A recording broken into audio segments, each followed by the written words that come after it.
Good evening and welcome to the November 6th, 2018 meeting of the Manhattan City Commission. Would you join me in the flag salute, please? I pledge allegiance to the flag of the United States of America and to the republic for which it stands, one nation, under God, indivisible, with liberty and justice for all.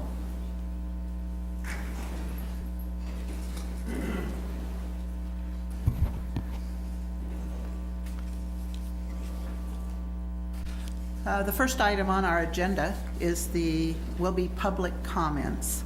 And I'll be asking if there are any comments from the public not related to an agenda item. And so I have a prescribed text I need to read with regard to public comment. For those wishing to speak tonight during public comment or during public comment on a particular item, I want to highlight a few items based on the City Commission's public comment policy. If you wish to speak when you come to the podium, please state your name and address, and if applicable, your organization. Only one speaker at a time at the podium. Please sign in at the podium on the sign-up sheet provided. A speaker is limited to 5 minutes. There's a timer clock on the dais, and this sticks up right here, that will beep when your time has expired. A speaker's comments should relate to city business or to the agenda item of business. A speaker's comments should be directed to the City Commission as a whole and not to individual members. Once public comment on an item is closed, no further public comment will be permitted on that item. Thank you. And now, anyone that wishes to offer public comments from the public, would you please come forward and sign in?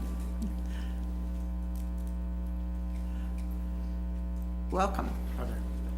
I've already signed in. My name's Chuck Henry, and my wife and I live at 714 Fairman. For those of you elected to the commission by the citizens here, I want to remind you that you're responsible for about $20 million worth of damage done in the city on September 4th.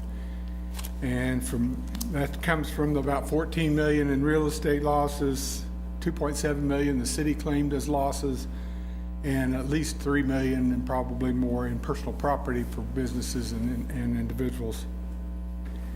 We've lived at our home about 8 years, and we've lived in the city 8.5. And to my knowledge, the city's endured 4 floods in that period of time, with the one this past Labor Day being the most severe. Over those years, the city has built Miller Parkway and many side streets off of that road, widened Scenic Drive, put in huge intersections at Scenic and Anderson, 3rd and Bluemont, and at Fort Riley and Sethchild. Many rooftops, driveways, and parking lots have been added, and several buildings are added along Miller and Scenic. Additions also include a new shopping area built at Scenic and Anderson, and several buildings built on the KSU campus, including a business college, 2 buildings by the foundation, and of course the MBAF buildings. Also a major expansion along the south side of Highway 24, and numerous homes on the Pottawatomie County side of the blue have been added. Every place this construction took place was once vacant land which absorbed rainwater and is now solid surface which forces the rainwater to run to the creeks in the Blue River and eventually to the Kansas River. On the flip side, to my knowledge, the only 3 things done to avert flood damage during this period of time included the purchase of 3 homes, the addition of gauges along Wildcat Creek, and the creation of a report by a committee. I've tried to attend as many commission meetings as I can work into my schedule over the last 2 months to learn what, if anything, is being done to cause or prevent future floods. I will continue to attend meetings as my time allows to witness your actions and possibly speak further. At the October 23rd meeting, the city administrator proudly listed off 4 things happening related to the flood. He indicated a policy related to all new development projects requiring no net increase in flooding. He mentioned FEMA designation. He mentioned the committee being reformed to study the issue, and he mentioned further acquisition of homes. Regarding the last item, one of the homes proposed for acquisition is the property adjoining mine at 700 Fairman Drive.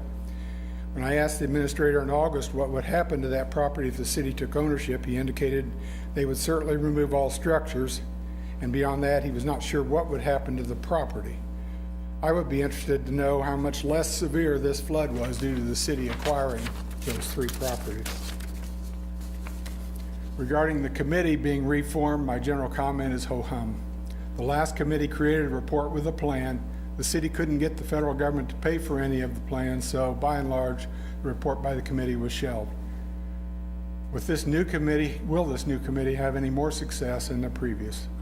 Once again, I want to point out that the $20 million damage was done to homes and businesses in the city of Manhattan, and the city has a responsibility to protect its citizens and their property.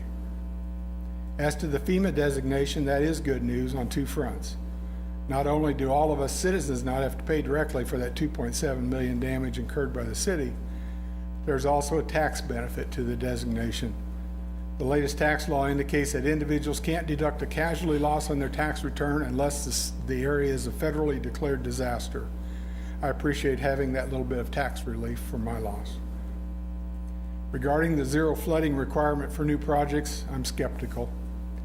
In the September joint meeting with the county commissioners, this was mentioned, and one of the city commissioners admitted that they, as a commission, should stop waiving that requirement if the developer has difficulty in meeting it. In listening to the discussion on October 23rd, the engineer indicated that the Blueville project will be complying with it. Nothing was mentioned about the additional runoff from another new road you called Cumberland. Also in the same meeting, the engineer's office indicated that building 3 homes and 2.5 driveways and removing 1 small home on North Hudson would lead to no increased flooding. I'm an accountant by training and not an engineer, but that doesn't seem to make sense. Hence my skepticism. I was unable to attend all the meeting on October 16th, so I'm not aware of if flood prevention was discussed as a part of the discussion to build a care facility, more homes, and a large roundabout at Miller and Amherst. The action or lack thereof by the City Commission over the past years resulted in the closure of several businesses and loss of numerous jobs due to flooding. It also led to a significant increase in spending with construction companies and home improvement stores. It is my hope that you and future individuals voted into office as City Commissioners by the citizens of Manhattan will take their responsibility to protect the property of citizens more seriously. Thank you, Mr. Henry. Would you want to provide us with a copy of your statement? I don't know if you have 2 or if we could take it and make a copy or whatever works for you. Thank you. Appreciate it. Okay. Is there anyone else that wishes to speak? I already signed in also. Okay. I'm Mark Hattasall, 1206 Stacy Lane. I'm here on behalf of St. Luke's Lutheran Church, who has the property west of Blueville Nursery that Pavers Inc. has been. Okay. Pavers Inc. has been using as their staging area for the West Anderson and Roundabout project. We're having some problems with them. When they approached us back in July of 2017, they were in a big tizzy because they were running up against start date and they didn't have any place to use as their staging area. So we figured we would try to be helpful for the community and allow them, because it made so much sense. A half a mile from the project was perfect for them. And so the plan was, we agreed on kind of a rent per day per how long they were going to use it, and they weren't sure how long it was going to be, so there was no real firm end date on it. And I suggested, hey, maybe if you guys are going to have heavy equipment around here doing streets, maybe if the timing works out, we could have you guys rearrange some of our dirt for our church project, which we hope to start in March if you guys pass the annexation and rezoning next month. Thank you. And so we thought, well, we could maybe do trade services, give us twice as much services rendered as the $20,000 you now owe us in temporary easements for using the property. The problem is that project, as everybody knows, finished about 3 or 4 months ago, and they're on to 2 or 3 other different projects here in town, and they're continuing to use the staging area. We sent them a letter, told them, we gave them 60 days or more to get off of there, which is the end of October. As you can tell if you drive by, nothing has changed. And so, and now, instead of, since they don't have their heavy equipment any longer, they can't really do any dirt moving for us. So instead of actually paying us, they're wanting to pay us in a bunch of their crushed up concrete so they don't have to haul it off. True, there's some value in the crushed up concrete for our base of our parking lot and things like that. But they're being kind of weaselly on this whole thing. I said, well, pay us $10,000 and give us a bunch of the concrete. You don't have to haul it off. We can make it good. But they're not doing anything. So my request for you guys would be, I know you've probably given their last paycheck for the West Anderson Roundabout project, but since they've got a bunch of other projects going in town, I would like you to consider holding up a paycheck for a while until we can get them to honor their obligations on the last project that they were supposed to kind of finish up and be good neighbors about. So that's why I'm here. I would like, if you could, I don't know, somebody from Public Works could call them up and say, hey, stop screwing around project and get that thing taken care of. They said that the other side of the story is they'll say, well, we're trying to give you $20,000, $30,000 worth of crud, and we can't get a cruncher in here because the rain's delaying things. I talked to somebody over the weekend, and they've done some concrete crushing for them before, and they didn't pay them and had to sue their bonding company. So while they do a good job of building roads, they're doing a bad job of owning up to their obligations to the rest of the people they work with and people that they're kind of taking advantage of. So I would like you to consider, money seems to be the only thing that they care about right now, so if we could hold on to their money for an extra couple weeks or something, try to get a little bit of leverage somehow to get a little bit of help to get them to do the right thing. Not asking for a lot, just kind of what they promised us, but they are dragging their feet and they're being uncooperative, and I don't know what else to do about it. If you get the attorneys involved, then they're the only ones who win, and both of us come out as losers. So thanks for considering doing something.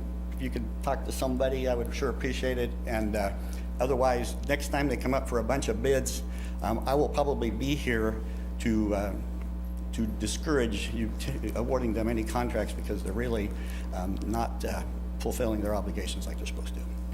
Thank you. Thank you. Okay. Does anyone else wish to speak this evening at the public comments section? Okay, seeing no one, I'll close the public comments section. And the next item on the agenda is the reorganization, well, commissioner comments.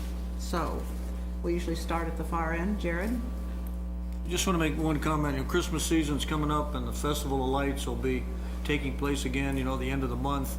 And the Couville Group, funds that all privately. The city doesn't pay for that.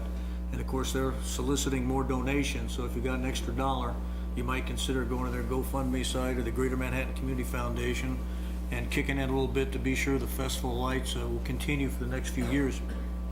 Because many people know we used to do, Thunder over Manhattan on July 4th fireworks things, which local businesses funded on their own, and that stopped because it was getting too expensive. So a lot of these privately funded things, we shouldn't just rely on 1 or 2 donors to kick in the full amount. If you like the Festival of Lights, kick in a couple dollars and help us keep it going.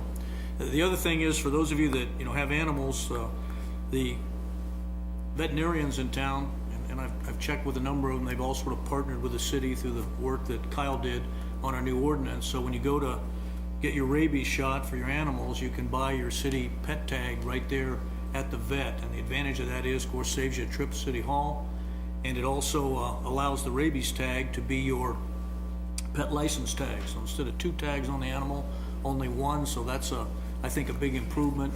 And remember that when you buy that pet tag, that's what helps finance the animal shelter, which has over $500,000 budget each year, finances our animal control officers and all that, and that's the reason for it. So go to the vet and pick up your tag while you're there and save yourself some time. Just wanted to say the Veterans Day Parade is coming up. Hopefully everybody's going to be participating, either watching or going to the breakfast, the luncheon, or the dinner by the, I'm forgetting the name, Flint Hills Veterans Coalition. There's also the Martin Luther King Essay and Art Contest. If you're interested in participating or have a family member or a child or anybody who has some who wants to participate in this. The deadline is December 1st. It's a very unique organization, and here's a chance for anybody, regardless of age, to participate. And I think they're doing it at the public library this time. Thank you. Just a quick note, I think those of you who were watching the news last week noticed that across the nation we had 4 separate accidents where children and in some cases adults were hit while standing at a bus stop. Absolute tragedies. So for all of the parents, I would just suggest make sure that your children know how to get to the bus stop and know only to go in on one side of the bus, and for all the drivers, just exercise extreme caution when you come up to a bus. We're all supposed to stop regardless of the direction we're going, so we notice over time that a lot of people don't do that. Very dangerous conditions, and it's also not much daylight these times, so please be careful. I had the privilege last Friday night of joining the local Jewish synagogue in a kind of a memorial service, of bringing people together following the deaths of the 11 Jewish people in the synagogue in Pittsburgh, Pennsylvania. And it was a very moving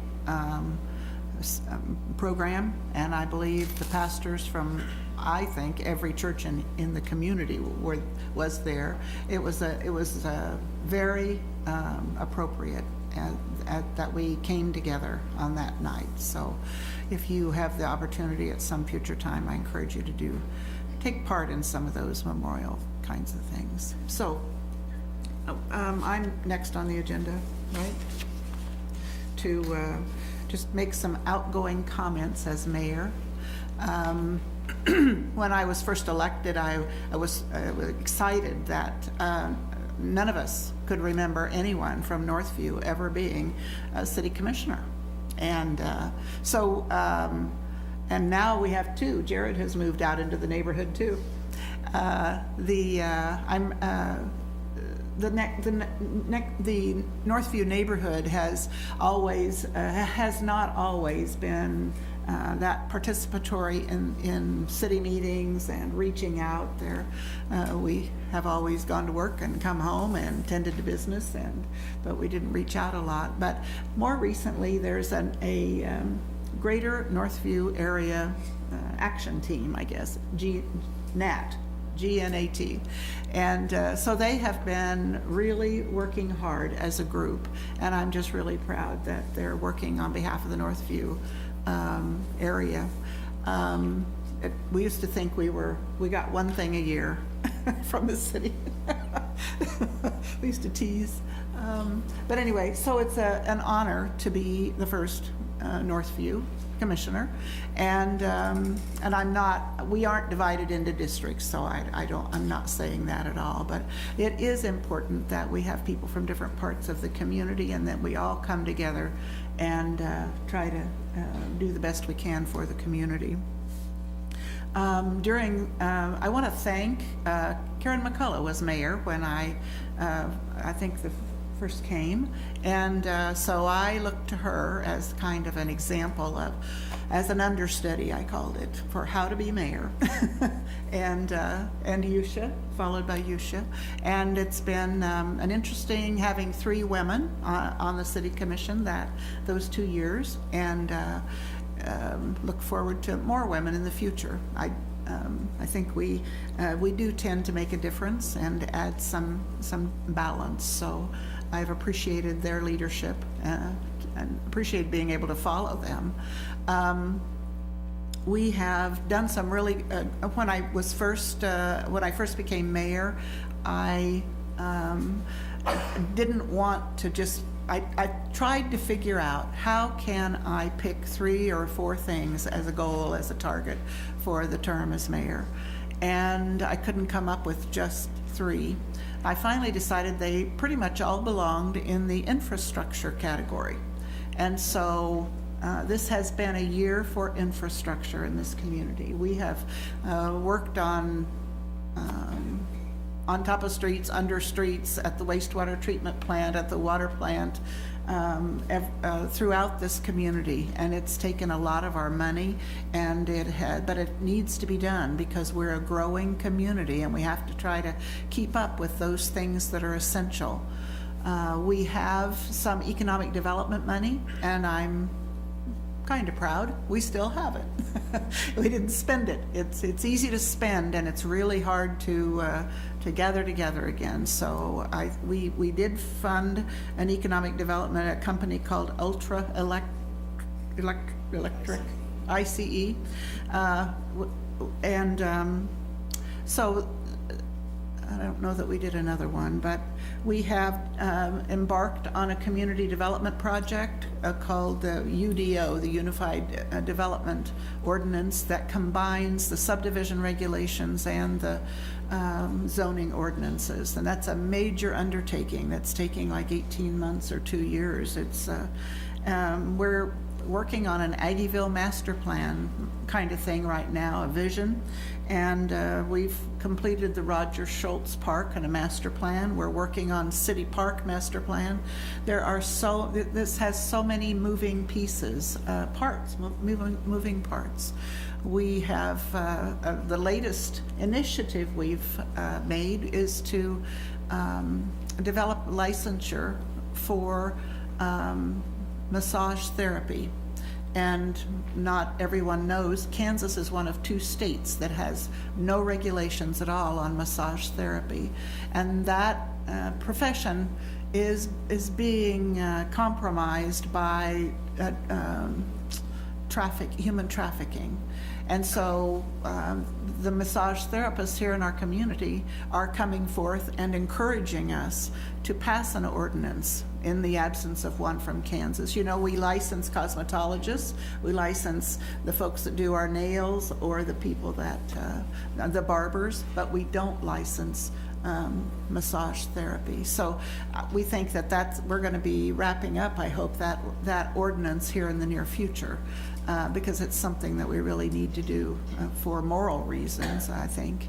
And so this has been an exciting year. I've enjoyed working with the other commissioners. My family, my son has come from Michigan again. He's here. And I want to thank the citizens of Manhattan. It's been a learning experience for me, who pretty much, I think in the beginning, I was reading all my speeches, remember that? So just like to thank the community and thank all of you and Ron Fear, and the staff of the city, all of the folks you see here, Eddie Eastis, Jared Wassinger. We have someone actually leaving the city. Kyle Mangus is he's an assistant city manager, and this is his last meeting. Kyle, would you raise your hand so people will know you? He's moving to Derby and accepting a promotion to deputy city manager. And Jason Hilgers, Gary Fees, Katie Jackson, the legal advisor for us, and Bernie Hayen, and our finance director, and Eric Cattell, the head of community development, Scott French, the fire chief, and all things code, and Rob Ott. Rob, we're glad to see you this evening, and we think you do a wonderful job with Public Works. Thank you. Thank you all.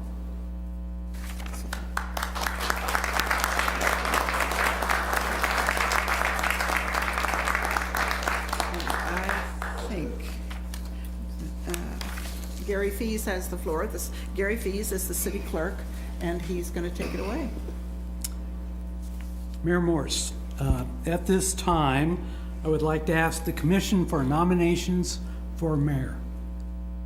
I move that Commissioner Mike Dodson be appointed to serve as mayor until January 13th, 2020. Do I have a second? I'll second. I have a motion and a second. Hearing no other nominations, all in favor of Commissioner Dodson for the position of mayor, say aye. Aye. Motion carries. Congratulations, Mike.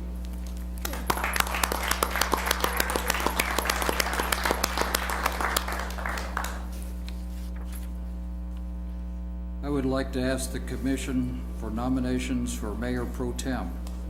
Okay, I move the Commissioner Usha Reddy be appointed to serve as Mayor Pro Tem until January 13th, 2020. We have a second. Second. Hearing no other nominations, all in favor of Commissioner Usha Reddy for the position of Mayor Pro Tem, say aye. Aye. Motion carries. we going down here?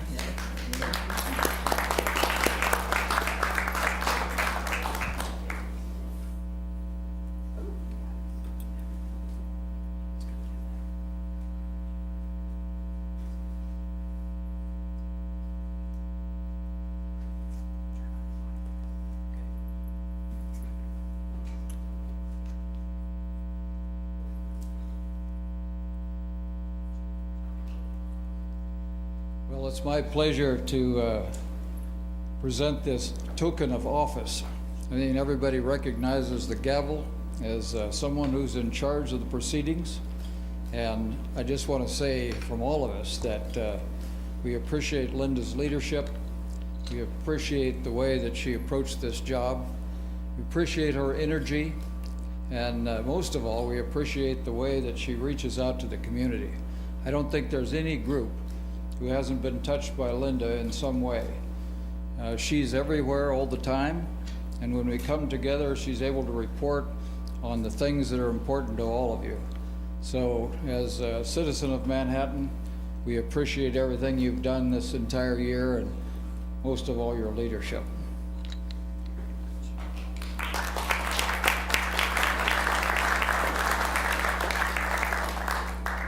And Linda, on behalf of the commission and the community and the staff, we've put together a little picture collage for you to remind you of a few things that happened during your term as mayor. And as Mike said, it's the demands on the mayor's time are significant, and we really appreciate your dedication and your leadership and wisdom throughout your tenure. So we hope you take a chance to enjoy some of these, and there's a lot more. It was hard to decide which ones to use, so if you want some replacements for some of them sometime, just let us know. So again, as a token of our appreciation, we thank you very much. Thank you.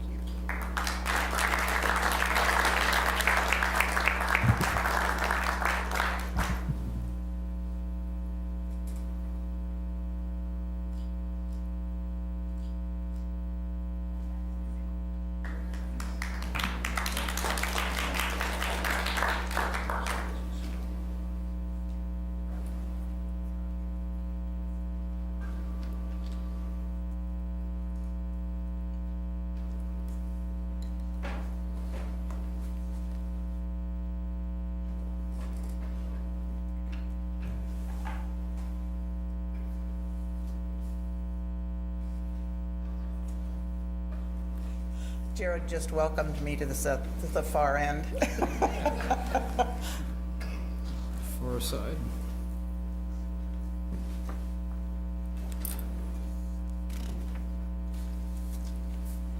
I'd like to thank Gary for being the photographer too. I think he's a significant person for all of the photographs we have.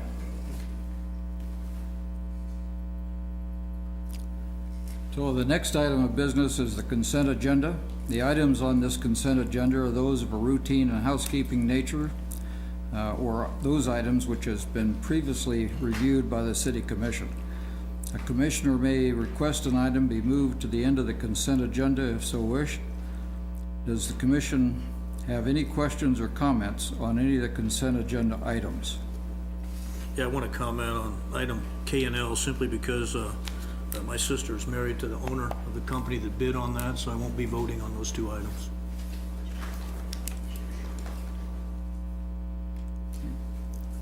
Any further comments? Are there any public comments on any of the consent agenda items? And if so, we'll just follow the protocol that Linda outlined earlier.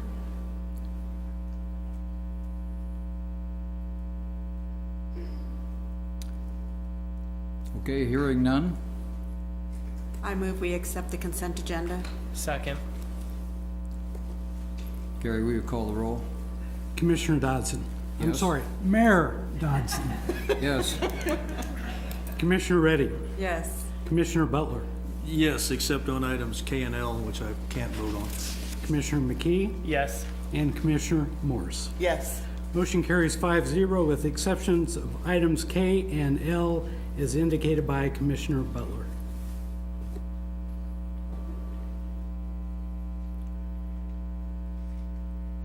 Okay, now we'll move to item 6, which is a public hearing. And this hearing, item A, is to expand the sales tax revenue Star District and find the expansion of Star District in Manhattan, Kansas advisable, and approve a first reading of an ordinance establishing the new boundary of the Star District to include the North Campus Corridor area and the Bill Snyder Experience Center.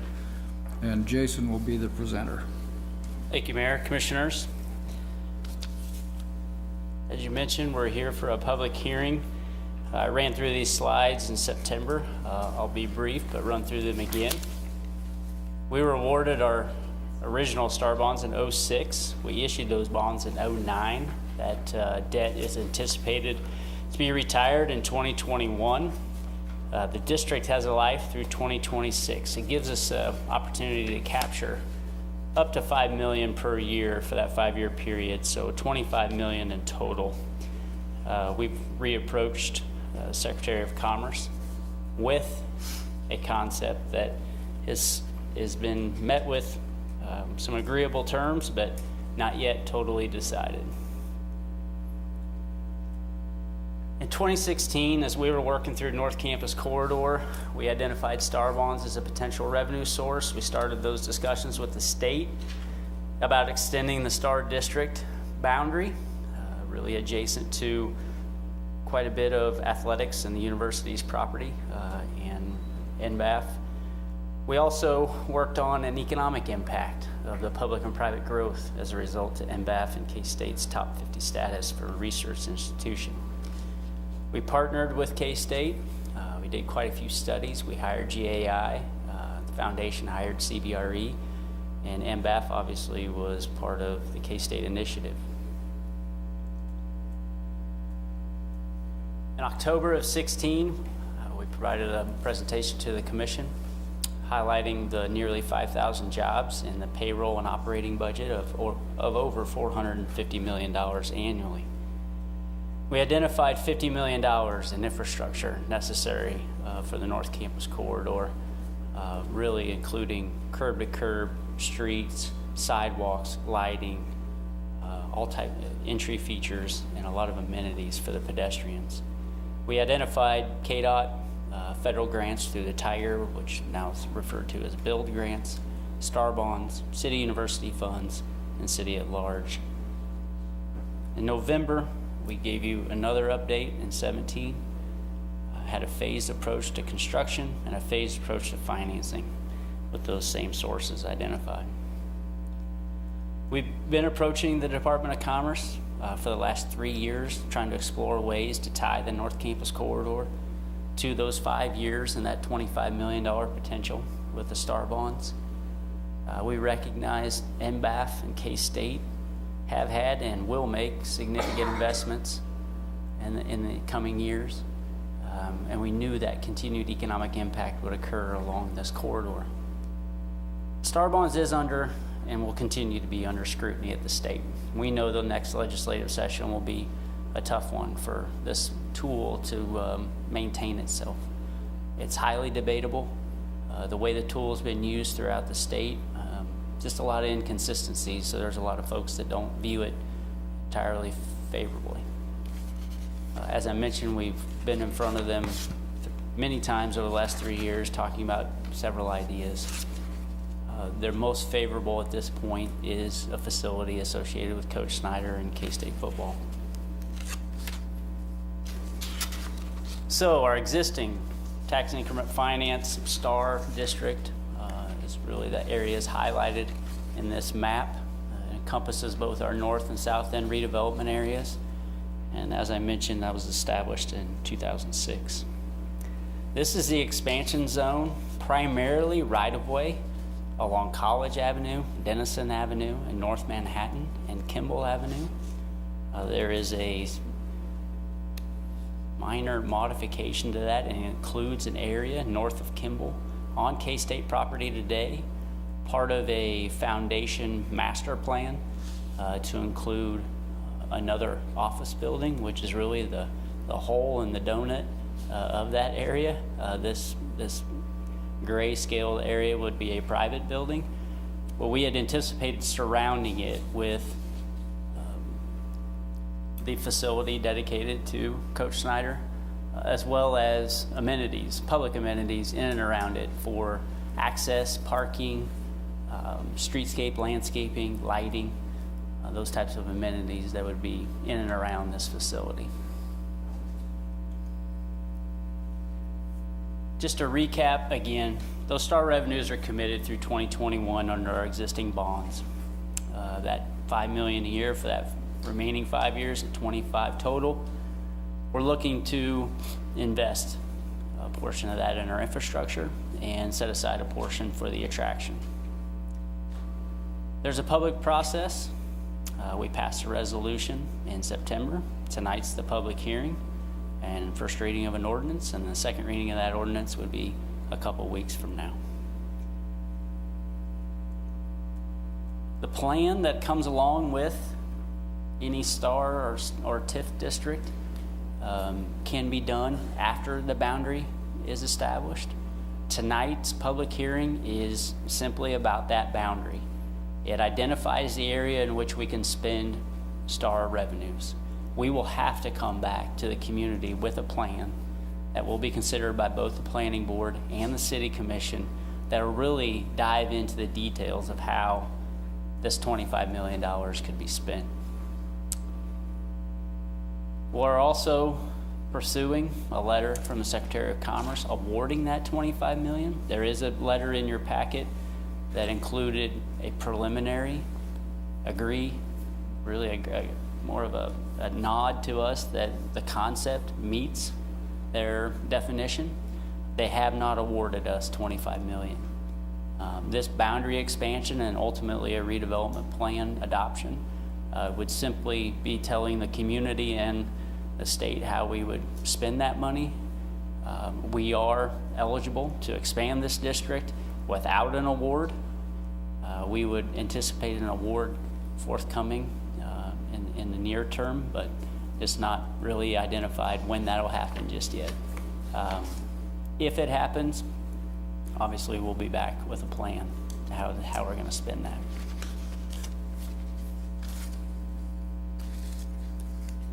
STAR bonds have to be issued.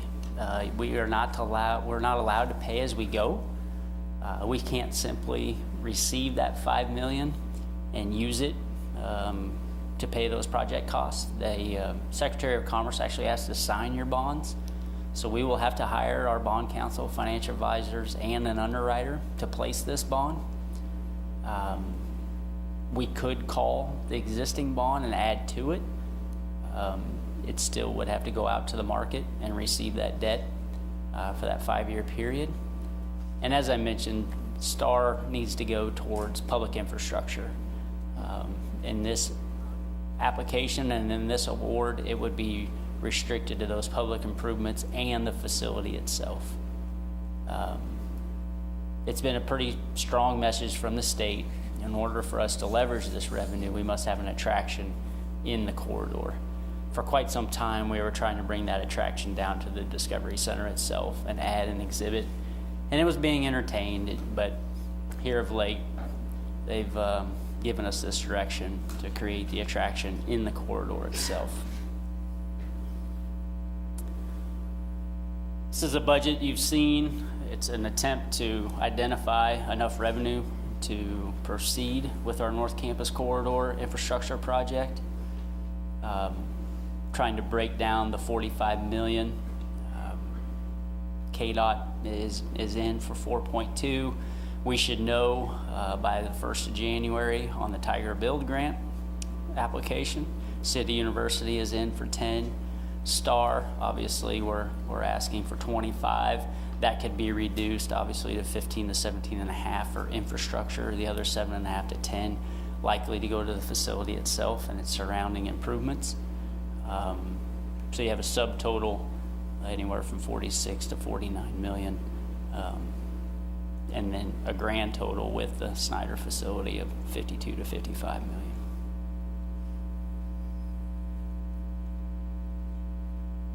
Quick overview, kind of where we're at. Tonight's action really does center right back to the map and establishing that boundary. a lot of further action to take, but in order for us to entertain an award from the state spending dollars here, we would need to expand the district. Be happy to answer any questions you may have. I know, like you just said, we're talking about redrawing the lines tonight, but since you're in the middle of negotiations with the university, and just from your perspective when talking to them, are they under the same assumption that we were the last time that we had this discussion, that this would be an attraction that was kind of maintained by them? Yeah, they're well aware Okay. that the city does not have an interest in operating or maintaining. And not just from personnel wise, but Right. like cost? Correct. Okay. Yeah. There's a little bit of a challenge there. Conversations continue to materialize. There's some benefits that I think some of the university partners feel like this facility in this area could bring to campus and to the foundation property. We continue to remain optimistic that they would be willing to operate and run that facility. There's just different scenarios that could play out there. I guess the only feedback that I give about that is if it's, 'cause feedback I'm getting from the community, I also feel, if it is something that the city is going to have to take on a little bit more of, I want to really revisit that concept and how we can make it more broad. Yeah. I'm as big of a fan of Bill Snyder as anybody in this room, but if the city's going to have to take on a piece of that, I think that we should have a little bit more of a say at what it ends up being. But if the university is going to pay to maintain it, it can be whatever they want. That was the only general thing that wasn't really addressed in our packet, that I just wanted to make sure that we were all on the same page on Yeah, that. and I appreciate those comments, and I think they're spot on, Jared. There's a lot of discussion yet to happen. We obviously have to get over the hurdle with the state first. Absolutely. To see if the concept is even agreeable to the secretary. If it becomes agreeable, we have time. That money is not going to be available till 2022. So we have time to structure the debt. We have time to talk about the facility itself. I will even throw out that boundaries can change, location can change, facilities can alter themselves. We have the flexibility to react as we go along. The most critical action we are looking for right now is for the state of Kansas to agree on a concept with an amount of money. Absolutely. And there's just so much flexibility. And I'll just remind you, when we got our award in 2006, we didn't open the Discovery Center until 2012. We didn't start really getting into the details until after we had actually issued that $50 million star bond.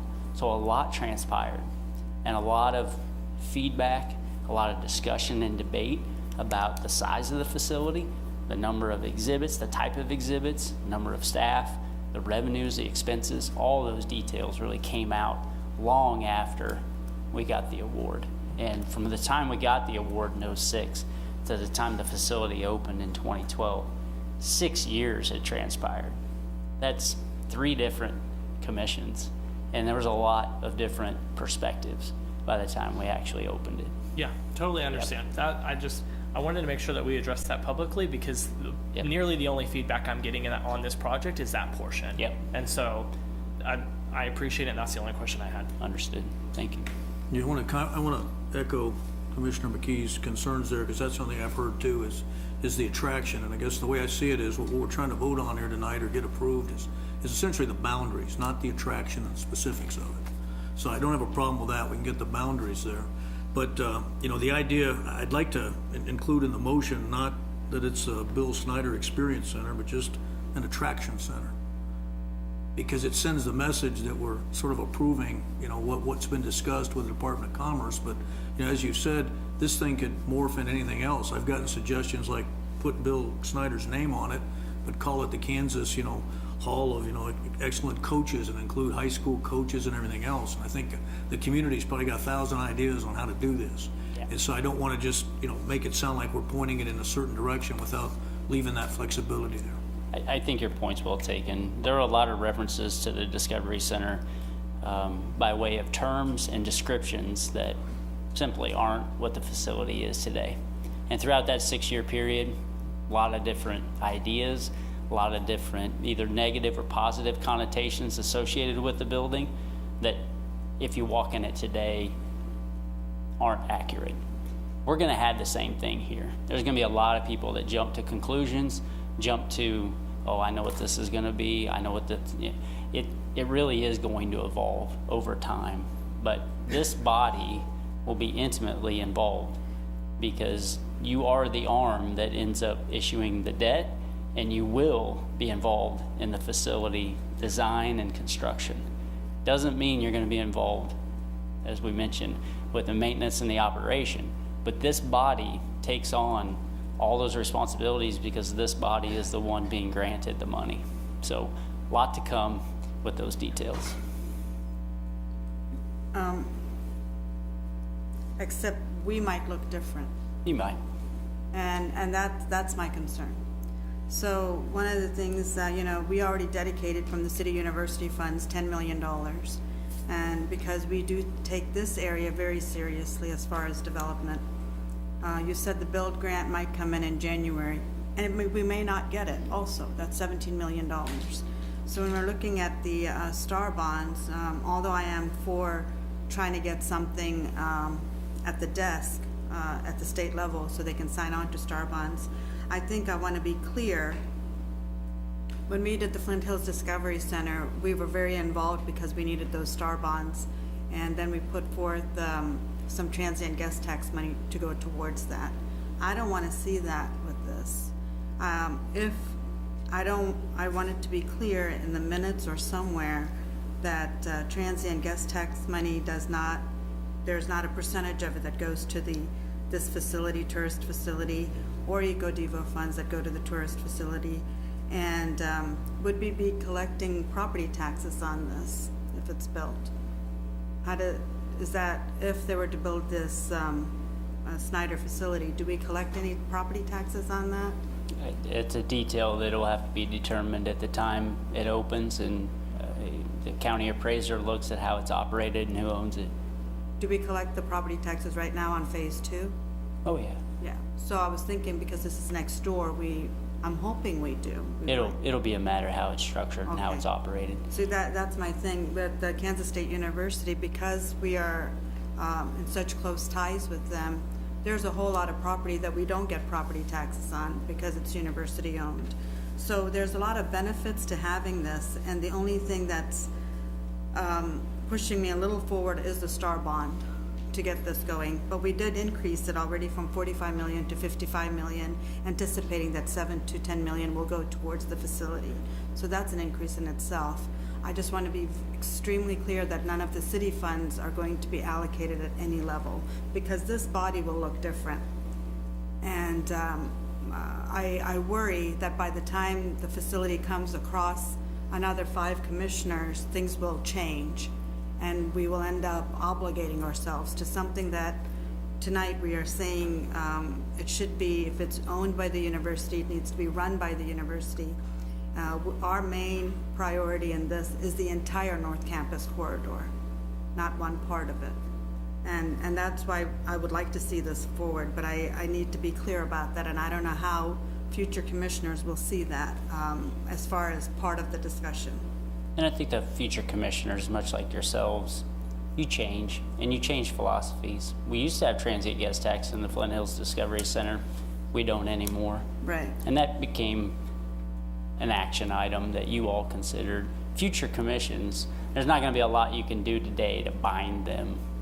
They're going to have discretion, just like you have discretion today. I just wanted to be clear what one commissioner has said Understood. about it, because I don't want to be obligated to the rest of the community is going to fund this, is where I don't want to go. Yeah, and when we started the Discovery Center, we clearly talked about other sources helping with that operation. There's no mention of that right now. Because we're already giving $10 million from City University because we feel it's a priority. Yeah. So there's a lot that's been hinged on it. And if we don't get the build grant, then this puts it in a different light also, because then we have to find a different source for the other $17 million. Absolutely. We talked about that today. If Build and STAR don't come through, you're looking at $4 million from KDOT, 10 from City University. And that's not enough. Athletics is pledge, and then the city at large. Yeah, the city at large is really the X factor. just how much, just curb to curb improvements. We estimate around $20 million, Yeah. just curb to curb. Right. Improving the roadways to a way that satisfies that future growth and demand. Yeah, and we look at things in isolation, but we're also looking at the Aggieville Vision Plan. We're looking at a parking lot for the airport. We're looking at all of these things that are looking at funding components. And when you look at it all together, it's daunting. So I just want to be careful as we look at the big picture as opposed to just the individual millions that we're talking about. So.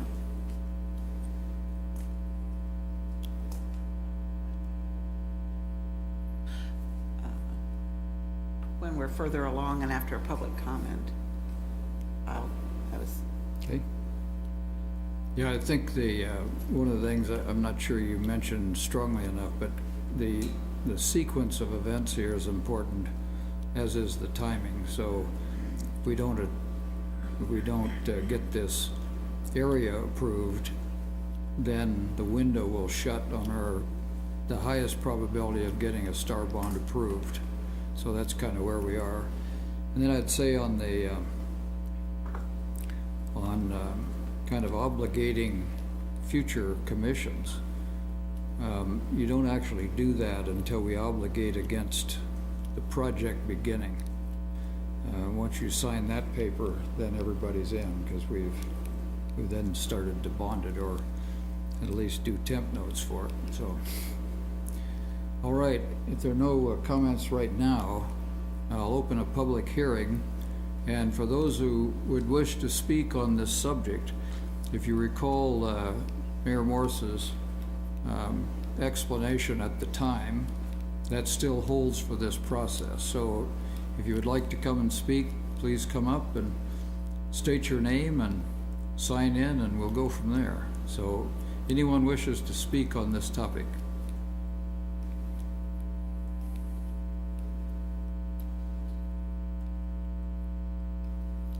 All right, seeing none, close the public hearing, and we'll come back to commissioner comments. And Linda?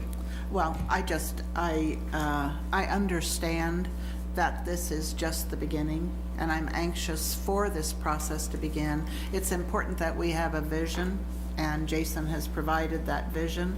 And as we try to pursue grant money or grant proposals, I hope that they just click right through and we're able to obtain funds for this vision we have. So in order for us to work with the Department of Commerce, we need this boundary established, and I am supportive of that.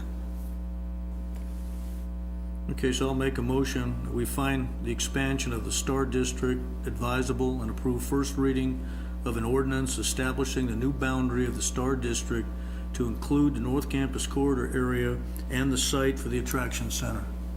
We have a second? I'll second. Okay. Gary, can you call the roll? Commissioner Reddy, Yes. Commissioner Butler, Yes. Commissioner McKee, Yes. Commissioner Morse, Yes. and Mayor Dodson. Yes? Motion carries 5-0. All right, now we'll move on to item number 7, which is the general agenda, and it'll be the Arts and Humanities Advisory Board update, and the presenter will be Randy Clifford.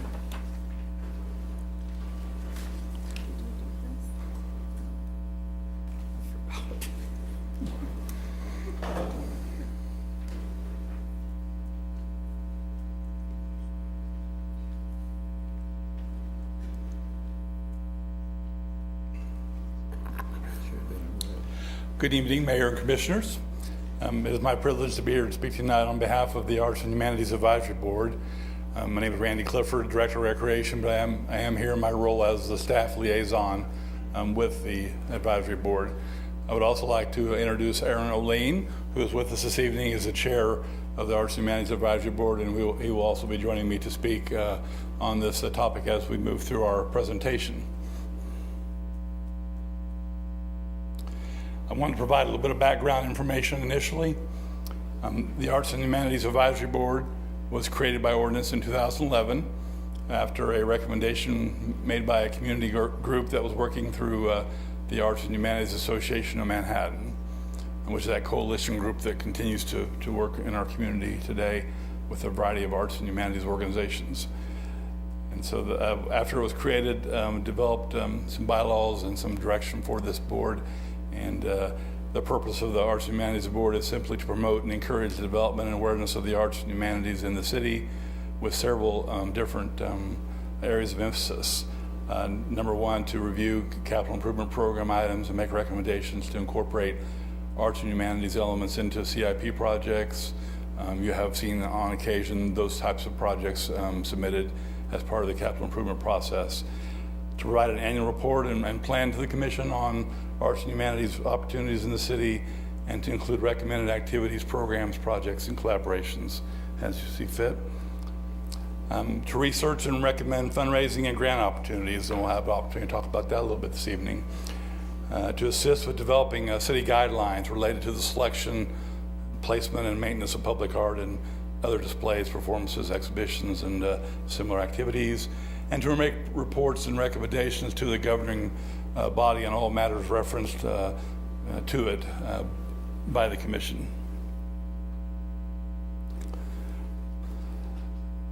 Where it gets a little exciting for us is to be able to talk a little bit about some current projects and to provide an update on some things that are in development with the advisory board now, and hopefully provide some further input or give you an opportunity to provide some further input toward these activities. And so I'll invite Aaron to join me at the podium to talk a bit about our projects.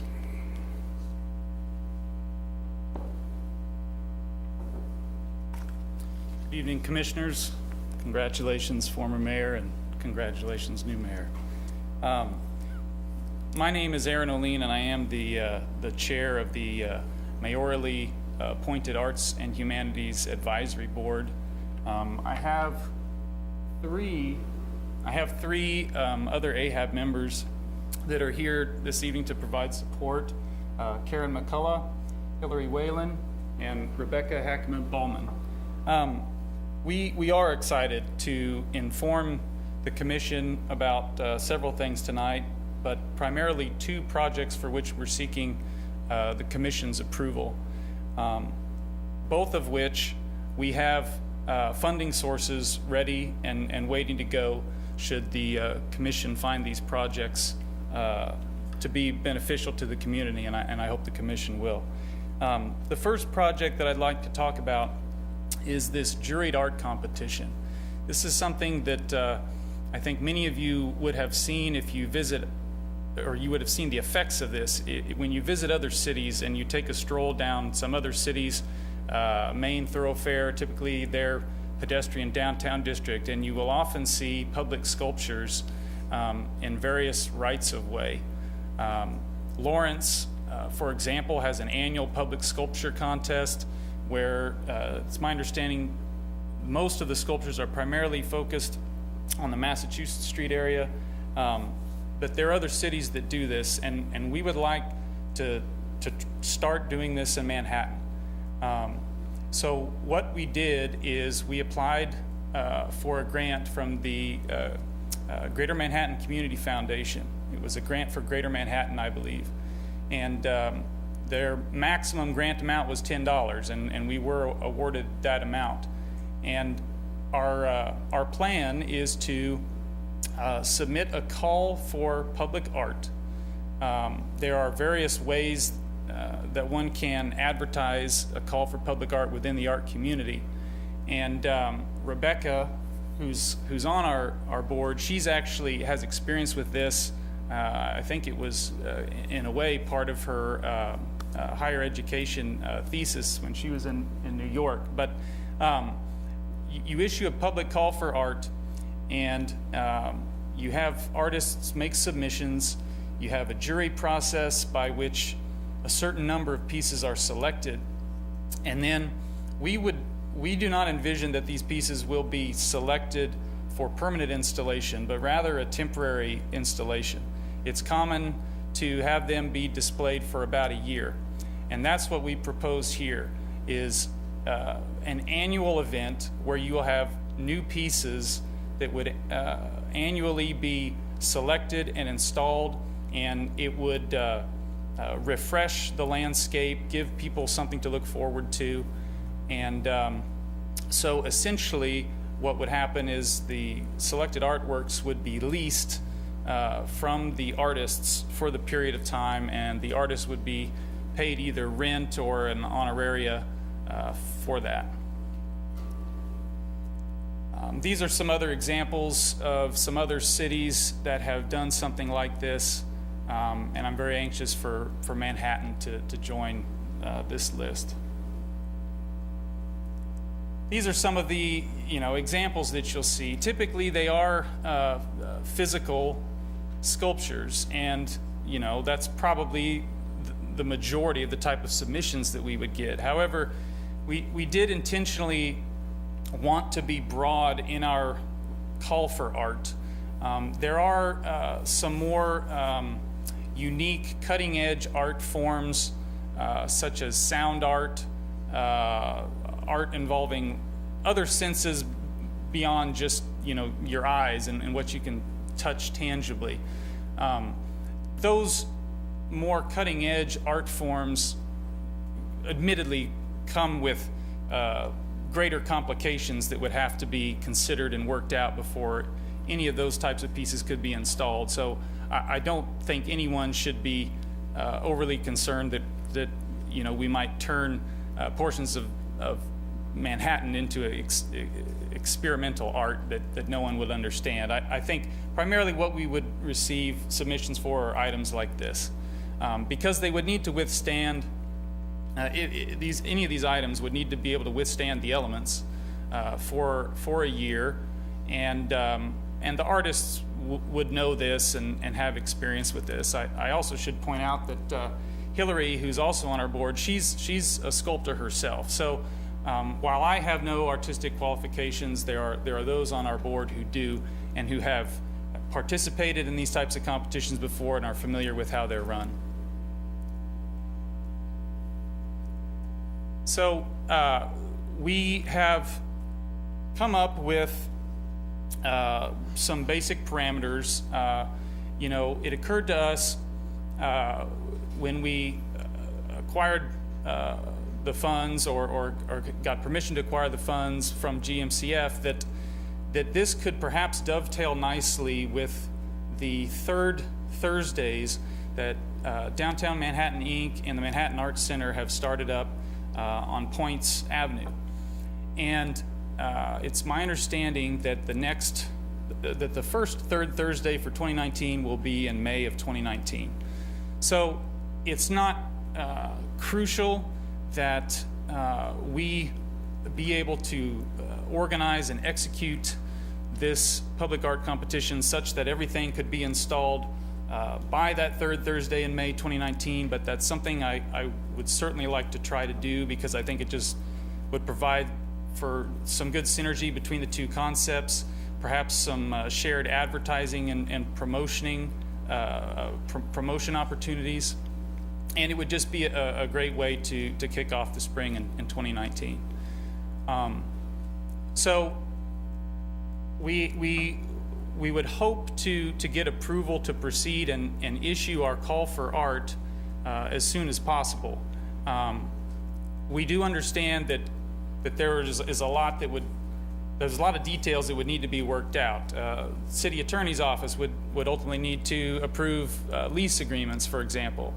Various city departments would need to ensure that for any art piece that the jury did select, the city would need to be able to make sure that the public location proposed for that piece would be safe, wouldn't pose hazards to passersby, to motorists. But my hope is that we can work out those details in the interim, because we have to get the call for art issued to the general public to give the artists time to be aware of this.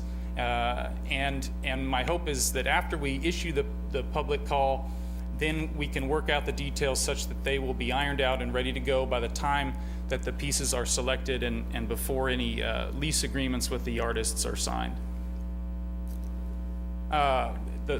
Before we move on to the next slide, because I see the next slide starts in the other in the other project. Can I Right. just ask a couple of questions about this?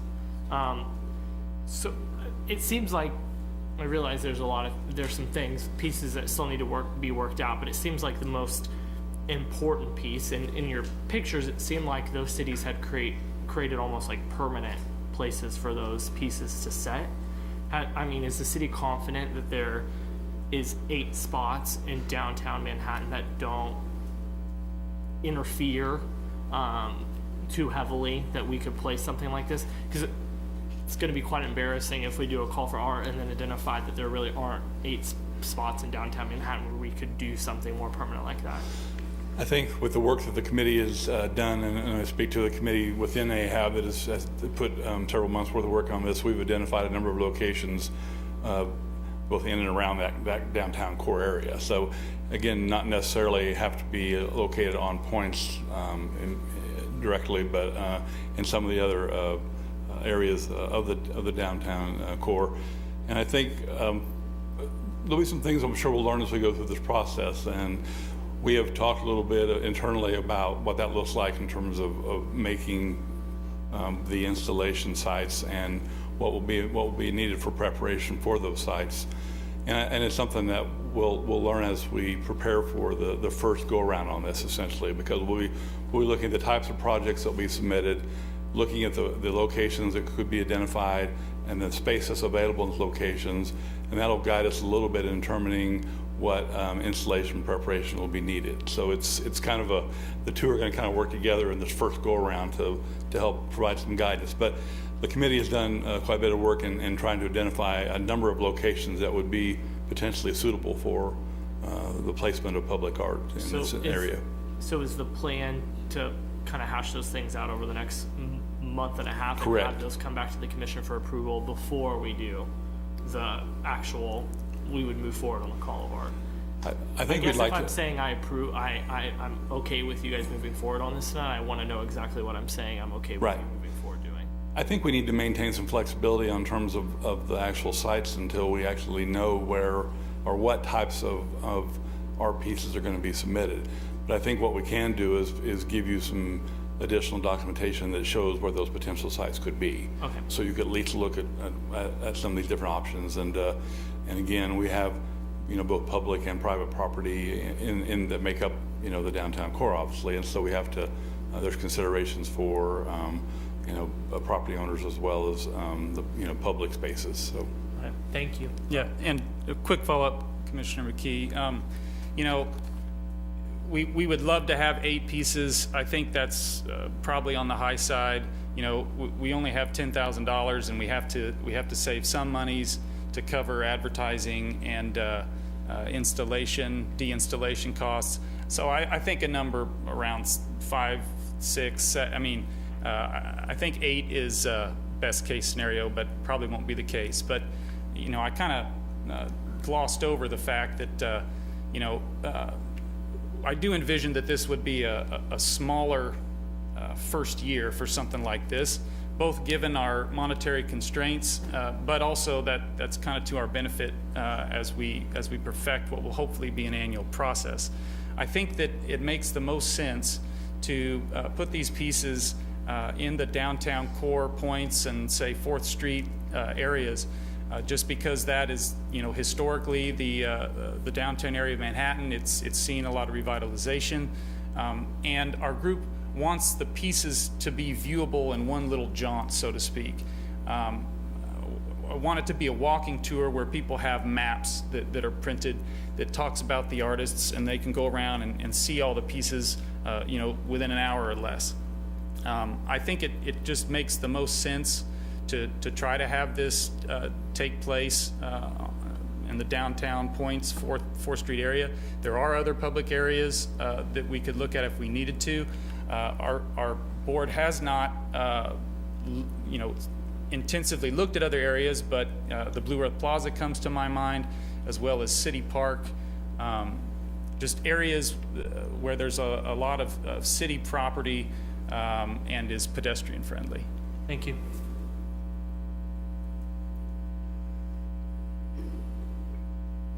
So before I go on to the next project, are there any other questions pertaining to the first? No, I mean, I think I truly like the idea. I think this has been one of our commissioner goals, is to have more art in our community. I think that's one thing we all agreed was lacking when we visit other communities, that we don't have enough of it. So I like the idea, whether it's 5 or 8 pieces, and the fact that there's a funding source also makes it easier to accept for me. And if it doesn't work out in just that one small area, I think you should keep your options open as far as stretching it down, not just 4th, but even several of the other streets if you want to make it walking, so it's not confined.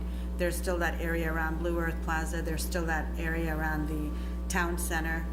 Working with our city commission, with our city staff, and looking at all options, because we want everybody to enjoy it, and we want a lot of foot traffic, so people are also close to stores or art galleries, so as they visit, they can also visit the businesses that we have wherever they are located. So I like the concepts of it, and I'm glad we're working with city staff and the Greater Manhattan Community Foundation and all other key players in this. And I understand your need to move forward with it as fast as we can, but we also want to get it right the first time around, because if something breaks or something terrible happens, it's hard to get it all started up again. So Absolutely, and I think those considerations are all very important. That's why we have some additional meetings planned in the near future with some of the other departments that need to kind of interact with this as well. Public Works, Code Enforcement, Historic Resources Board. You know, as many of you know, it's a pretty highly regulated area in the downtown area in terms of development and the types of things that can go there, and working with DMI and the Business Improvement District. And so what we want to be very sensitive to that, and to make sure that we address any concerns or issues that kind of come out of this development of this program. Okay, well, with that, I'll move on to the next project. And, you know, this project, at least the initial studies associated with it, would also be privately funded by GMCF endowment funds. And I don't know if there's a GMCF representative here. Vern Hendricks wasn't able to make it. He's traveling, but, you know, our group and really, you know, the city is lucky that GMCF is now. I guess I don't fully understand if they are changing how certain funds previously were allocated, or if they had some new funds. But it's my understanding that the Lincoln and Dottie Deal made a significant endowment at GMCF. And GMCF is now making a more concerted effort with the instruction from the deals to expend up to $150,000 a year for public art projects. So hopefully you're going to be seeing Randy and I or my successors a lot more frequently now. It's a good thing. Where our board previously it was difficult, is my understanding, to find funding sources for the various arts and humanities ideas that we want to incorporate into the city.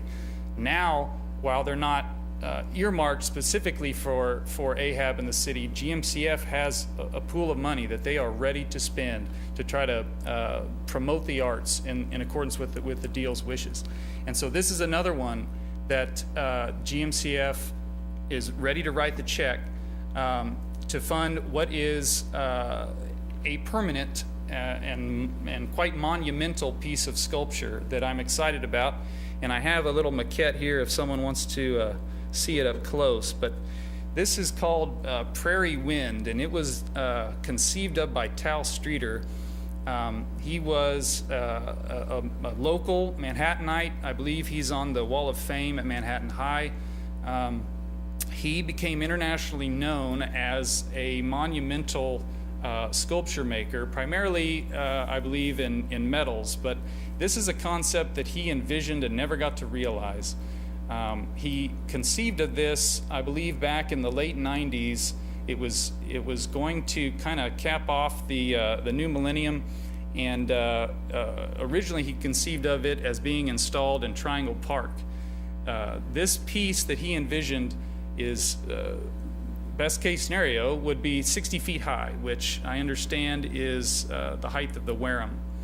And for reference, Johnny Caw is 24 feet tall. So Johnny Caw, is going to be a little bit more than a third of this. But Tal was a monumental sculpture artist, and he had pieces in Central Park, New York before. He's had pieces in South Korea. He's well known there. Unfortunately, Tal died of an unexpected heart attack in the 2000s before he could ever realize this. But the city has an opportunity here to get what Karen on our board called a signature piece, an icon for the city to add to the skyline, and in my opinion would add to a list of other iconic images for the city. We have the apple, we have I guess you could say the Wildcat, and Johnny Caw, and this could be another iconic image associated with Manhattan. But this would be, as Tal envisioned, constructed out of concentric limestone slabs set on top of a metal spire. And as simple as it looks, I'm learning that there's more engineering issues that must be considered. And Bruce McMillan Architects, Bruce's firm, and I believe Garrick and Bruce are here. So, their firm has initially learned about the basic parameters of this. They have seen Tal's initial sketches, and they're ready to take this to the next step and actually conduct a technical engineering study that has never actually been done, that would let us know to what extent this can be done. Can this be done at the scale that Tal envisioned? Can this be done with the materials that Tal envisioned? How much space, what sort of footprint would this sculpture require? And then those factors would help us better understand how much something like this could cost. When Tal envisioned building this, he estimated that the stone alone would cost about $20,000. So I think that, before everything is said and done, assuming Bruce's firm would determine that this could be engineeringly feasible, you could easily come to about $100,000 or more.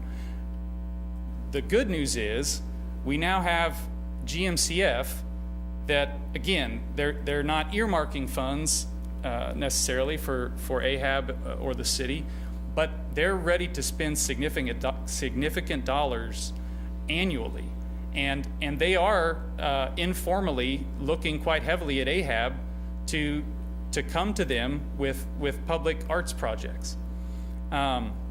So the first step, we think, is to have Bruce's firm conduct an engineering study, and his firm is willing to do that for up to just under $10,000. And we got a $10,000 grant from GMCF to fund this study. No one particularly loves funding studies, but something like this, of its size and complexity, and the fact that this would be a permanent thing to the skyline of Manhattan, we need to have a study done like this before we go any further. How tall are you thinking that is? Again, Tal envisioned it to be 60 feet high, and he said for purposes of maintaining the scale, he was okay with going down to 46.5 feet, I think. Personally, the bigger the better, I think. Tal wanted it to be the tallest structure in Manhattan, or one that would be seen, from all around the city, and I share that. The bigger it is, the more concerns you have with a location for it, and finding the right location for something of this size is not a small task. You also have to think about the future, because once this thing gets plopped down, if it is 60 feet of limestone and metal, it's not going to go anywhere except down, and so it wouldn't be able to be moved to another location. But I have, you know, informed the GMCF committee of this idea, and they like this idea. It's evocative, some would say, to a tornado, which you know has some connection with Kansas. It also looks perhaps like a DNA helix to me, but you know, it would be made hopefully out of native limestone, which has a connection here. And I personally like the kind of abstract design. I don't think it's not a controversial piece. It's made by a local Manhattan you know, son who was a internationally known sculptor. And I have to say, you know, one of the biggest pluses to this project too is that Tal's widow and daughter are willing to donate the intellectual property to the city for free. You know, Tal's ideas, when he was alive, just like any other artist, they don't give it away. You know, there's thousands of dollars worth of, you know, intellectual property associated with a design like this. But so long as this could be realized generally in line with Tal's initial vision, his estate or his family members are willing to donate the intellectual property to this. Might also add, you can just see on the screen as well, just a couple of conceptual images that were provided as part of his initial preliminary design work. Any other questions about the Tal Streeter presentation? Okay. Well, a couple other areas I wanted to touch on this evening, and it really ties into what Aaron has already told you about other opportunities for funding public art projects. And so with this dedicated funding source that's now been made available to our community, we want to be able to work very closely with the Community Foundation to review presentations and gather information on potential public art projects, and with a stated emphasis on gateway locations and high visibility sites in our community. And that's something that is very important to the GMCF board and their committee working in this area too. And so as these project concepts are developed and given consideration for funding, then final recommendations would be coming to you for approval, an opportunity to essentially accept project recommendations and move forward with the funding and construction of selected projects.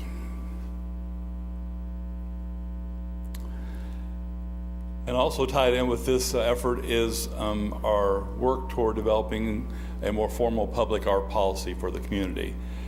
We are developing guidelines related to the selection and placement of public art, including a percent for art policy that is, you again see in other communities, that would apply to your major capital improvement or infrastructure projects, and would essentially dedicate a portion of funds from those projects to be dedicated, or earmarked for public art project as part of that overall project.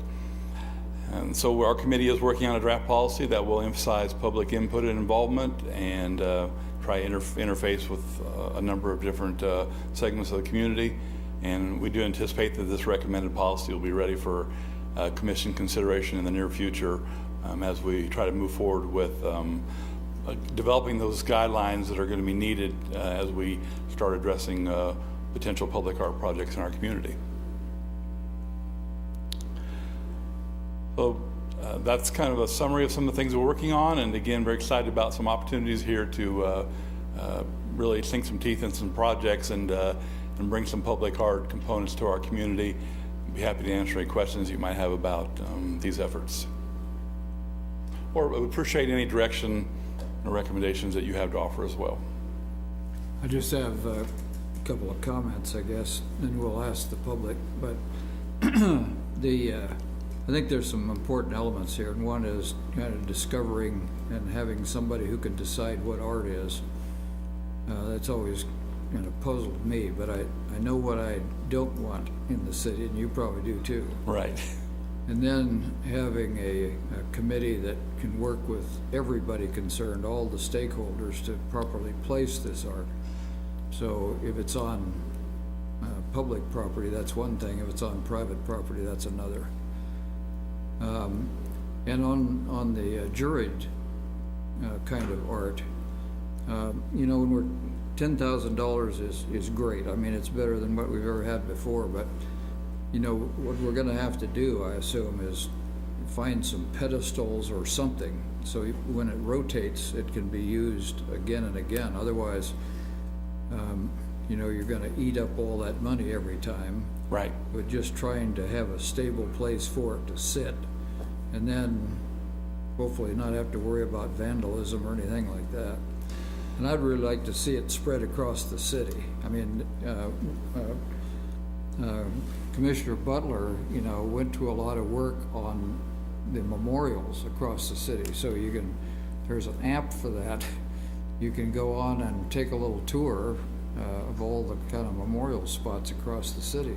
We can do the same thing for art if somebody's interested, and that circulation around the city is helpful for us economically, I think, too. So. I think that's one of the important components of some of the programs that we were using as examples. For example, in Hutchinson, Salina, Lawrence, three examples that we listed, and those were actual images from their programs that we're showing as well. And I think those are a couple of the key points for them too, that they do establish those locations, and they develop some permanent locations for the temporary display of art, so that you have those pedestals or bases that are needed, and that space is allocated for that purpose. And they also have done a good job. You can easily do a search on any of those three communities and find out about their public art and their sculpture walks or their sculpture exhibitions, and see that they've done some of this very legwork in terms of developing the policies and the procedures and the protocols for how this program is held. Mm-hmm. And they have those resources available online where you can go in and either print off a brochure, or in some cases, I know in Hutchinson, they basically allow the citizens to have a vote on, you know, kind of the best of show each year when they do their annual program. So great opportunities for some public involvement and input, and that in itself is, you know, helping to kind of advance the cause of public art in our community and getting more people exposed and involved with that process. I think on the streeter piece, I'm glad Bruce McMillan's doing some work, because the thought of a 60-foot spire of limestone from a materials perspective as an engineer doesn't compute. So there may be a way by putting metal inside, but then I'd worry about shears from wind and so on. Right. So it's and we've had some initial conversations as we sat down with them and talked about the concept, and I think that they probably share some of the same concerns. That, you know, you have to take that concept into something that can be, you know, actually constructed that'll be safe and also sound. Streeter also had an idea in some of his art about stairways to heaven or something. So this kind of spiral not only is a tornado, but is also viewed in a different way. Yeah, he has some large pieces, and very much did some important work. And I talked to Vern this morning for about an hour, and he's very definite on the Deal Foundation wanting this to go specifically to art as $150,000 a year. So that's very helpful. That allows you to have a continuing program that, you know, can be carried forward in a way that's very coherent. So that's a big step for the city. It really is. And with this juried art competition, hopefully that's something can grow as well. And if they're happy with the results and how this program unfolds, perhaps be able to provide additional funding to support that program too. And if I may, Mayor Dodson, you know, the fact that GMCF potentially has so much funds that AHAB and the city can take advantage of means that, you know, people who sit on the AHAB board, you know, now perhaps more. I don't want to shortchange myself, and I don't want to shortchange my fellow board members, because I think I think we're doing a great job, and I don't know how many hours Hillary has spent driving around town compiling information for our various projects. But, you know, our board is no longer one of those to just sit around and get a free lunch once a month, you know, and talk about ideas that are never going to be realized. Now there's real money available, so it makes nominations to our board even more important. And, you know, someday this board may morph into something beyond the advisory board that we are now. That's where we are right now, and we're going to do the best we can. And so, you know, we have these recommendations that we're asking for from the commission here today. But the fact that there's so much money available now could change some considerations about AHAB. I was going to say, it's exciting to see so much passion behind this, because I've attended a meeting or two, and funding has always been an issue, and we would always talk about it every year about if we can give, you know, the Arts and Humanities Board $10,000, maybe $5,000, maybe $2,000, and we just never even found pennies to give. So it's nice to have a funding source. But we've consistently agreed that every community we go to has art, and we don't have enough. So it wasn't coming together, and I'm glad all the stars have aligned, and now you have some funds, and you have an active board, and we have people that want art across the board. So I think this is wonderful, and I'm thrilled that you're doing it. So I think we can work with the city, and that board always has had lots of members on it. It has never been a board that just had one or two people. It's been a board that's been very passionate about art in our community, and funding has been cut from the state level, from local levels, from the federal level, and it's good that somebody had foresight to leave a certain amount of money for this, and it works well for the community. I do want to say, after we are done with the discussion, I want to give Mayor Dodson a few minutes to make his comments, since he didn't have a chance to do it at the beginning of the meeting. My only general comment is, I think both of these things are really exciting, and I want to move forward in exploring them. I think it would bring a lot of ease to some of members of the public in general if we do have a more thorough conversation on where some of those locations might be. And I know you want to introduce some flexibility, which I totally understand. So maybe the next time we discuss it at the commission, maybe instead of 8 spots, we try to identify 10.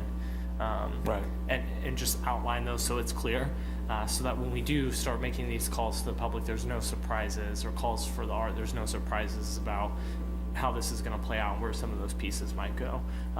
Otherwise, I think this is super exciting, and I'm fully on board with you guys moving forward and keep exploring it. Thank you, Commissioner McKee. And just so you know, we envisioned that the call for art would have a map where specific locations aren't necessarily denoted, but it would kind of shade the core downtown area, because we wanted to give artists kind of an idea of where their piece might go. But we do have this chicken or the egg problem, where when we don't know what pieces we're going to get, we don't know whether we have the best spot to put it. And so I think a lot of those decisions probably can't fully be made until after we get submissions, and then it would be up to the jury to work well in conjunction with perhaps a site location committee, where you would certainly want city officials on that site location committee, and businesses in the area. I'm confident that we could find enough spots and find the right submissions to put, you know, about 5 pieces somewhere.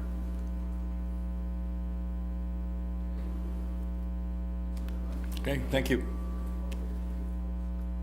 Want to make public comment? A lot of supporters of the art, maybe some others. So if you have comments to make, please come up to the podium and recall the rules that we have. And just state your name and sign in, and we'll go from there. Love to hear from you.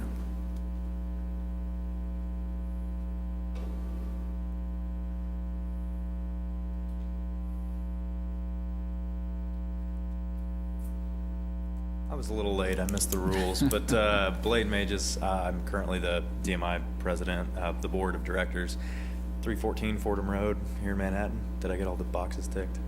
So we met with Aaron and their group a while back, and I'm kind of speaking on behalf of the board tonight. I'm a dropout art student from K-State, and one concept that once upon a time we talked about, it's either Gestalt or Gestalt.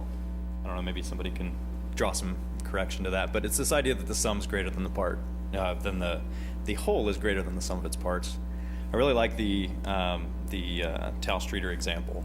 You know, to us, to the people in this room that see limestone, that know the story of a native, that know that he is now no longer with us, and that his family has donated this intellectual property. Oh yeah, and it's a 60-foot stairway or spiral or tornado of limestone. That's the exhibit, that's the art, right? It's that entire thing. And I think from DMI's standpoint, at least as it relates to this idea of public art in a downtown space, we're interested in the sum being greater, the whole being greater than the sum of its parts. And so this idea of location that Commissioner McKee brings up, you know, the actual specifications on what can we expect? Will it be light? Will it be sound? If so, we're not opposed, but we just need to know some more clarity on that. So I think where the board of directors is and where DMI is at is that we want to understand that whole a little bit better. And I think moving forward, the city's next action needs to be the formal development of that public art policy. To my knowledge, that doesn't yet exist, and I could be blindly misinformed, but having a better understanding of what that is so that, excuse me, as representatives of the downtown businesses, we can better bring counsel or advice or know where we fit into working with Aaron and their group at AHAB. I think conceptually we love the idea of public art. We love the idea of anything that's going to bring people into town, that's going to get them walking through our downtown, and as a business owner, I love anything that's going to get people to spend a little bit more money down here. And if it's come to town to do some shopping and they've walked an extra block that they weren't going to, and you know, I mean, that's the more the merrier. I also love the idea of not letting red tape and bureaucracy get in the way of art. My business deals in this little fine line of advertising, which is half art, half business, right? And so I understand that this chicken and egg dilemma that they're in, do you pick a location or do you let the artist develop the art? But the reality of the matter is there are a lot of stakeholders downtown. There is a lot of red tape downtown.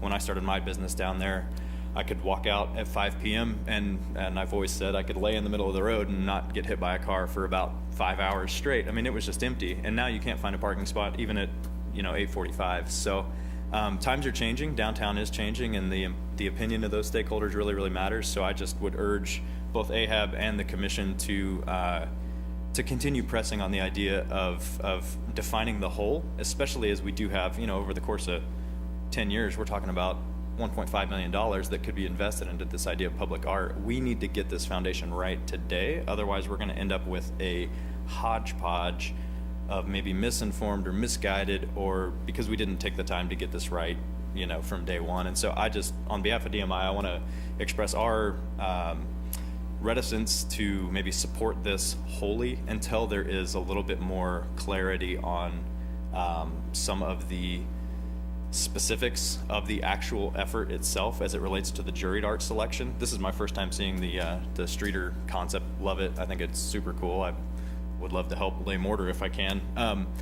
But until we understand the implications on the district itself, I think getting a little bit of clarity from the city's standpoint, from legal, from Parks and Rec, from Public Works, as well as, we've talked extensively about having DMI representation on some of these groups and committees that they form. I think that combination, that idea of bringing the whole together to define the parts is going to be what ultimately leads to the success of this. So we're conceptually in favor of this idea. I think until we see some specifics, we have a hard time fully endorsing, even going to market right now with this idea of soliciting entrants, because I don't know that we want to be in a point 3 months from now where we still don't know what's going to happen next, but yet we have 20 artists who have drawn up concepts and are ready to go. So we kind of just see this chicken egg thing. So yeah, thank you guys. Thanks a lot, appreciate it. Anyone else? Karen? Yeah. Karen McCullough, 1516 Leavenworth, member of the Arts and Humanities Advisory Board, let me just say we have done our homework. I think it's very important. It sounds tonight like we're just conceptualizing all this stuff. Hillary has sort of Google Earthed all of downtown. All the sites we have looked at and we possibly might use are public sites. So there's no real contradiction with commercial, that kind of thing. We also checked with legal.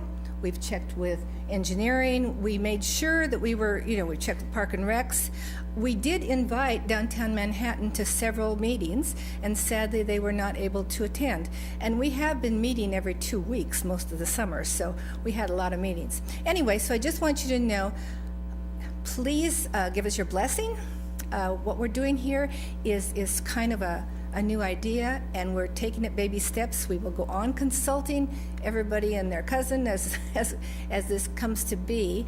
And I think the important thing too is that we're all absolutely thrilled with the idea of some public art money being out there, but that doesn't necessarily have to be sculpture. We could look at murals. We also are the Arts and Humanities Board, so we could look at perhaps some things with historic downtown markings on buildings or things like that. There's a lot of things we can do. We've got beaucoup ideas. One thing, Mike, about putting them everywhere in town, we really think we want to cluster them because we're probably talking 5. And we're only offering an honorarium, that this is not going to be something that somebody dreams up. This is probably going to be something that someone already has made and then submits, because for the honorarium we're offering, they're probably not going to do that. So, we have the clouds on College. You've seen on Laughlin, yeah. And sadly, that's public art, but it's in a place where it doesn't really attract any attention, and there's no kind of surroundings which point up that it's really a kind of a nice sculpture.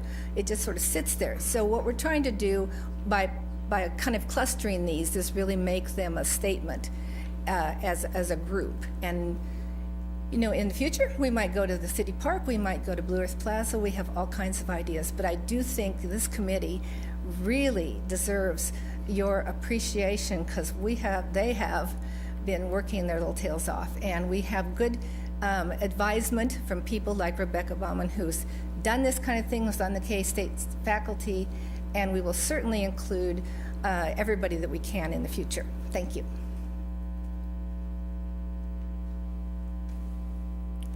Yes.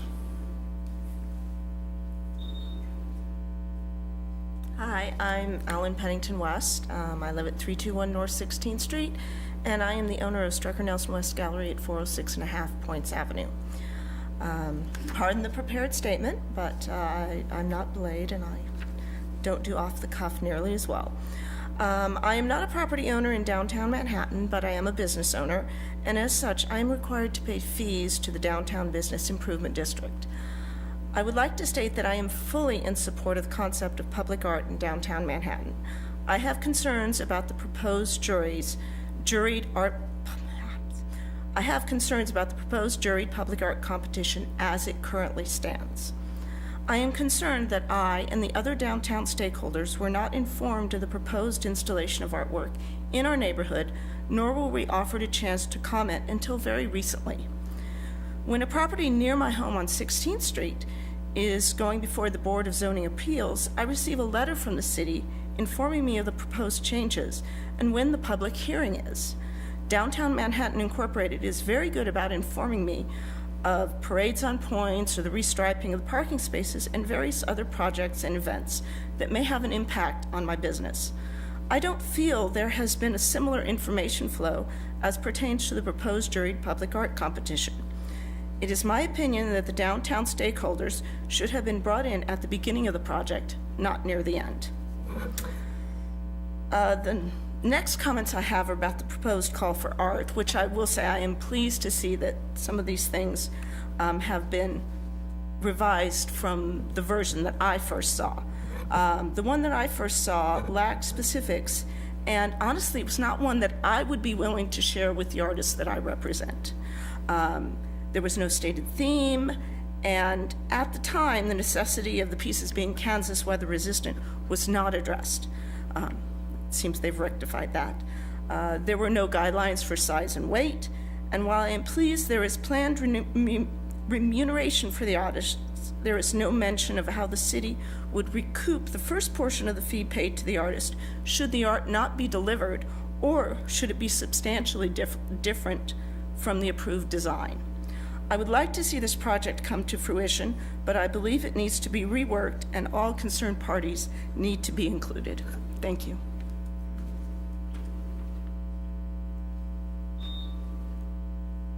Anyone else?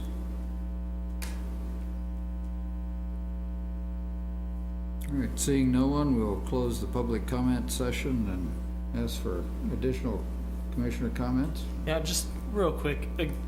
Again, I'm excited about the potential for both of these projects, and I look forward to hearing more.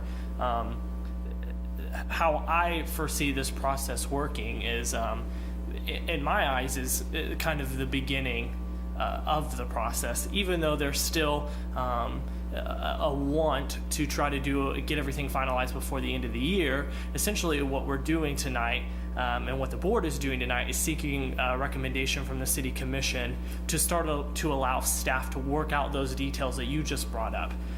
So staff can't start working on those details until 3 of us say it's okay. And so that's really why a lot of them haven't been addressed. So I can assure you that when they come back up the second time, if many of those things aren't addressed, I won't have the same recommendation.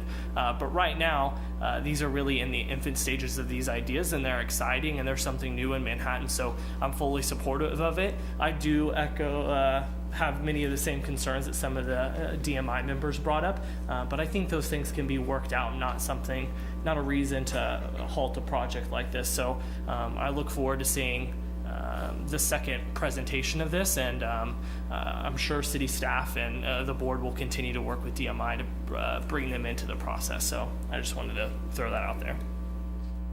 No, yeah, I think that, these are really wonderful concepts that we have, and I'm really excited about it. I think we can look at 2 or 3 options, and these are very public meetings, so I'm sure they can send out notices for DMI to be involved in it, but it won't be just with DMI. We're looking at, something like art probably throughout the city at some point. So it can even be, at, like we said, Blue Earth Plaza and all of these areas, but it could be even at City Park. It could be at where Johnny Caw is, as we try to establish more areas. So if there is an invitation, or even if the AHA board goes to the DMI people, their board, and asks to work with the city. Mainly everything's gone through the city as far as zoning and weight and all of these things, and they're still considering all of it. But this is such an exciting time. This is extremely exciting. We've never talked about art like we are right now. And I'd rather try to be as cohesive as possible rather than trying to find barriers. I think we've made many things happen downtown, in Aggieville, at Blue Earth, at even the car museum that's about to come up. I mean, when we want things, we can make things happen. So I think this can happen. I don't know about the timeline. I'd rather, like I said, get it right than have a sense of urgency that we need to do it now, or it's just not gonna get done. It will get done. Let's just do it right the first time. And I think our city staff works really hard on issues such as this, and I think they would be very much on board as far as the communication piece goes. And if something's not going right, trust me, all of us will get some kind of email from somebody at some point along the way where we're easily accessible. So I love the idea, though. It's just very exciting that Manhattan, Kansas is talking about art pieces, and we've been talking about it, and it might actually happen this time around. So. It's always been disappointing for me when we enter this capital improvements program part of our budgets, that you make recommendations, your committee and other committees make recommendations to us, and we aren't able to fund them. And it's so this is encouraging that there's actually a funding source. With regard to the Tao Streeter art, I found myself wondering about the Aggieville project, and if we need to be thinking about Triangle Park, because as we're doing an Aggieville Vision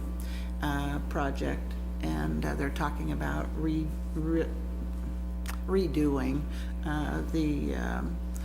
some of the infrastructure in Triangle Park. And so this might be something if that's where this is destined to go, and that's a proposal, we would need to, it'd be good if we adjusted those plans a bit. With regard to the other pieces of art, I just would like for us to move forward, and I have to think that we would all, I hate for us to draw lines. I'd just like for us to go forward and see where this goes as a first effort. I know that we need to regularize or normalize some policy, but I think we'll learn a bit as on this particular journey as we go forward about what the policy ought to be. It's hard for us to sit here, maybe some of you can, and imagine what that is going to look like in the end. But I appreciate and also some of your information about the juried art process. And you're throwing up some caution flags, and I think those are important for us to pay attention to, and I expect that we will. But I don't think this can happen overnight, and I think we can work those factors in as we go.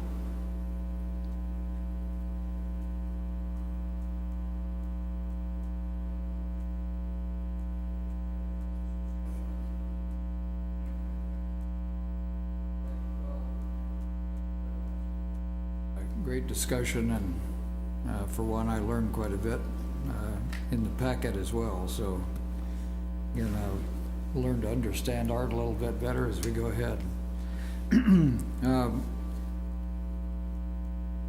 During the process by which we moved our seats around, there was a little piece at the bottom that said make comments, and I missed that. So, as Commissioner Reddy said, I should take the opportunity.